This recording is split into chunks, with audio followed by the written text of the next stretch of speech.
আসসালামু আলাইকুম। আজকে অনেক দিন পরে একটি ভিডিও নিয়ে আসলাম খামার শিল্প খামারের পক্ষ থেকে। তো আজকের ভিডিওটি হচ্ছে পাঠা বাচ্চাকে খাসি বানানোর পদ্ধতি। তো পাঠা বাচ্চাকে বিভিন্ন ধাঁচে খাসি করা যায়। তো অনেক চ্যানেলে দেখবেন খুব পরিপাটি ভালোভাবে ভিডিও ছাড়া আছে খাসি বাচ্চা বানানোর। তো আজকে দেশি পদ্ধতিতে গ্রাম অঞ্চলে আমরা পাঠা বাচ্চাকে কীভাবে খাসি বানাই এই ভিডিওটি দেখাবো। ইনশাল্লাহ ভিডিওটি ভালো লাগবে আপনাদের।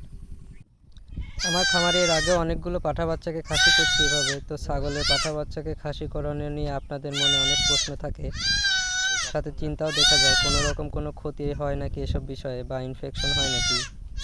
তো চিন্তা আমারও হতো, তবে এখন আর চিন্তা হয় না, কারণ একটু সাবধানতা অবলম্বন করলেই পাঠা বাচ্চাকে সহজেই বাচ্চার কাটা জায়গা সহজেই ঘা শুকায় যায়। এখানে সহজ পদ্ধতিতে পাঠা বাচ্চাকে খাসি করে দেখলাম। একটা ধারালো ছুরি দিয়ে কেটে সেখানে ভায়োডিন দিয়ে পরিষ্কার করে চুলার ছাই দিয়ে আটকিয়ে দিলেই কাজ শেষ। আস্তে আস্তে ঘা শুকায় যাবে। তো 1-2 দিন বাচ্চার কাটা জায়গায় ব্যথা থাকবে, তবে তা খুব দ্রুত শুকায় যাবে ইনশাল্লাহ।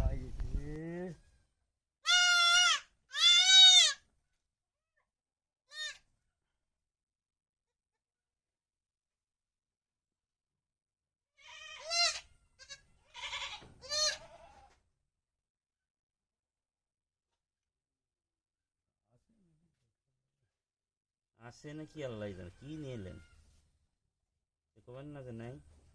ও আল্লাহ, নাই দাঁড়ান বের করছি আরেকটা। হালকা আটকা দেন, বড় তোলা হবে। না হয় অসুবিধা নেই, বর্ষালি বাচ্চা না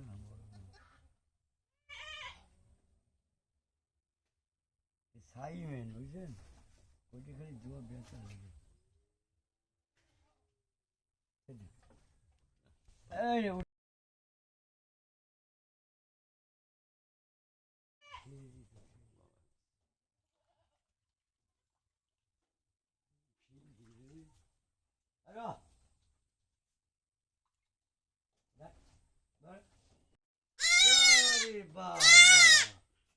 আর ইয়ে বেশি, শক্তি বেশি।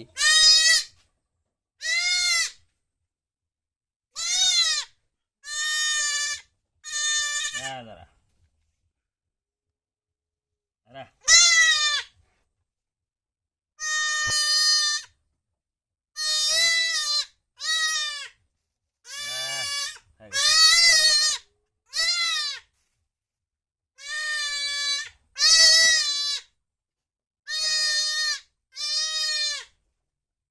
এমনি চিল্লায়ও বেশি। দাঁড়া, হয়ে গেছে বাবা, হয়ে গেছে, হয়ে গেছে বাবা, হয়ে গেছে।